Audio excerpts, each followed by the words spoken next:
안녕하세요, 청취자 여러분. 오늘 함께 나눌 이야기는 당신께서 보내주신 자료, 바로 시편 53편 분석 자료입니다. 이 시편은 하나님이 없다고 생각하는 마음, 거기서부터 시작해서 그 결과가 어디까지 미치는지 보여주는 것 같아요. 저희 목표는 이 메시지의 핵심을 좀 명확하게 짚어보는 겁니다. 자, 그럼 한번 바로 들어가 볼까요? 시편 53편, 그 중심에는 어리석은 자가 등장합니다. 이 사람이 어떤 생각을 하고 그게 또 어떤 결과를 낳는지 한번 따라가 보시죠. 시작부터가 아주 단호해요.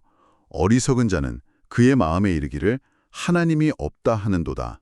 이게 그냥 스쳐 지나가는 생각이 아니라 마음속 깊은 확신이라는 점, 이게 중요해 보입니다. 네, 맞습니다.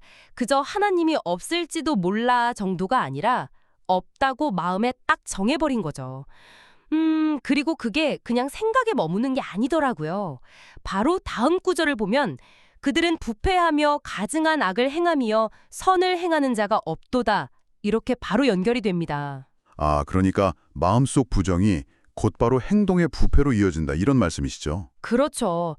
하나님을 부정하는 순간, 뭐랄까, 선악의 기준 자체가 흔들리거나 없어져 버리는 거예요.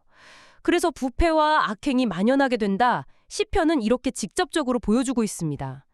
보내주신 자료에서도 이 인과관계를 아주 중요하게 다루고 있더군요. 내면과 행동의 직접적인 연결이네요. 그런데 시편은 여기서 관점을 바꿔서 하나님의 시선으로 이동합니다.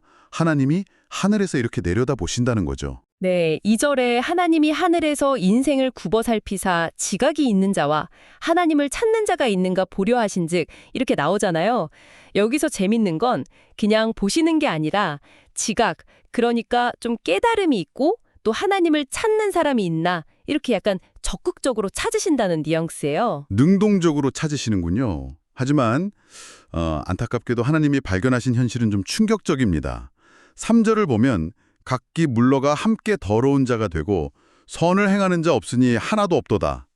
전부 다 등을 돌리고 타락했다는 거잖아요. 이 전체적인 모습이 굉장히 강렬하게 와닿네요. 네, 여기서 더러운 자가 되고라는 표현이요. 원어를 좀 더 살펴보면 그냥 더럽다는 뜻을 넘어서 쓸모없게 되다, 썩어버리다 이런 의미까지 있어요. 그러니까 하나님과의 관계가 끊어지면서 인간 본연의 가치나 목적을 상실해버린 상태, 뭐 그런 걸 묘사하는 거죠. 존재의 의미까지 상실하게 된다. 정말 심각한 상태네요. 그럼 이런 악행자들, 구체적으로는 어떤 모습으로 그려지나요? 4절이 더 생생한 것 같은데요. 죄악을 행하는 자들은 무지하냐? 그들이 떡 먹듯이 내 백성을 먹으면서 하나님을 부르지 아니하는도다. 떡 먹듯이 내 백성을 먹는다. 이 비유가 참 무섭네요. 네, 그렇죠. 얼마나 그 착취가 일상적이고 당연하게 여겨지는지를 보여주는 아주 강력한 비유입니다. 하나님의 백성들을 그렇게 아무렇지 않게 억압하면서도 정작 자신들이 힘들거나 필요할 때는 하나님을 찾지 않는다는 거예요. 그 모순이 참 날카롭네요. 그들의 삶에서 하나님은 완전히 없는 존재 취급을 받는군요. 맞습니다. 철저히 배제된 거죠. 근데 이렇게 냉담하게 착취하고 하나님을 부정하다가 갑자기 분위기가 확 바뀝니다. 5절인데요. 그들이 두려움이 없는 곳에서 크게 두려워하였으니 라고 해요. 아니, 두려워할 이유가 없는 곳에서 갑자기 극심한 공포를 느낀다. 이게 뭘 의미하는 걸까요? 바로 이 지점입니다. 이게 바로 하나님의 보이지 않는 개입 혹은 심판을 암시하는 부분이라고 해석할 수 있어요. 그러니까 합리적으로는 설명이 안 되는 거예요. 외적인 위협은 없는데 속에서부터 엄청난 불안과 공포가 밀려오는 거죠. 이건 그들이 그토록 없다고 부정했던 하나님의 어떤 권능?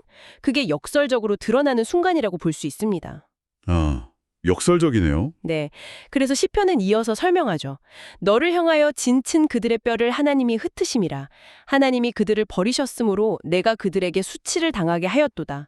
결국 이 두려움이 하나님의 심판, 패배로 이어진다는 걸 보여주는 거죠. 스스로 강하다고 믿고 하나님은 없다고 했던 사람들이 결국 설명할 수 없는 내면의 공포 앞에서 무너진다. 이런 흐름이군요. 정말 절망적인 상황인데 시편은 여기서 끝나지 않는다는 게 또 중요하죠. 그렇습니다. 마지막 6절. 시야에서 이스라엘을 구원하여 줄 자 누구인가? 하나님이 자기 백성의 포로된 것을 돌이키실 때에 야곱이 즐거워하며 이스라엘이 기뻐하리로다. 이 마지막 구절은 그 앞에 펼쳐졌던 그 암울한 현실에도 불구하고 결국 하나님께서 구원해 주시고 회복시켜 주실 거라는 아주 간절한 소망을 노래합니다. 결국 희망은 하나님께 있다는 고백이군요. 네. 인간이 실패하고 타락하더라도 희망의 근거는 결국 하나님이다. 라는 거죠. 부정하는 태도가 결국 개인과 사회 전체의 어떤 도덕적 부패, 그리고 설명할 수 없는 두려움으로 이어진다는 걸 보여줍니다. 하지만 동시에 그렇게 가장 어둡고 절망적인 상황 속에서도 하나님의 구원과 회복에 대한 희망은 결코 사라지지 않는다. 이런 강력한 메시지를 우리에게 던져주고 있는 것 같습니다. 여기서 정말 흥미로운 지점은 그 어리석은 자의 마음속 주관적인 확신, 하나님은 없다는 그 확신하고요. 하늘에서 내려다보시는 하나님의 객관적인 평가, 그리고 그 결과로 나타나는 현실적인 두려움과 심판. 이 세 가지가 아주 극명하게 대조를 이룬다는 점이에요. 어쩌면 시편은 이 신념이라는 것이 그냥 개인적인 생각에 머무는 게 아니라 당신께서 살아가는 현실, 그리고 공동체에 구체적인 영향을 미친다고 말하고 있는 건지도 모르겠습니다. 이 내면과 외면의 연결고리에 대해서 한번 깊이 생각해 볼 만한 가치가 있는 것 같아요. 네, 정말 그렇네요. 오늘 저희가 함께 살펴본 이 시편 53편의 이야기가 당신의 생각에 어떤 새로운 질문을 던졌는지, 또 어떤 성찰을 가져다 주었는지 잠시 돌아보는 시간을 가져보셔도 좋겠습니다. 귀한 자료로 깊은 대화를 나눌 수 있게 해주신 청취자 여러분께 감사드립니다.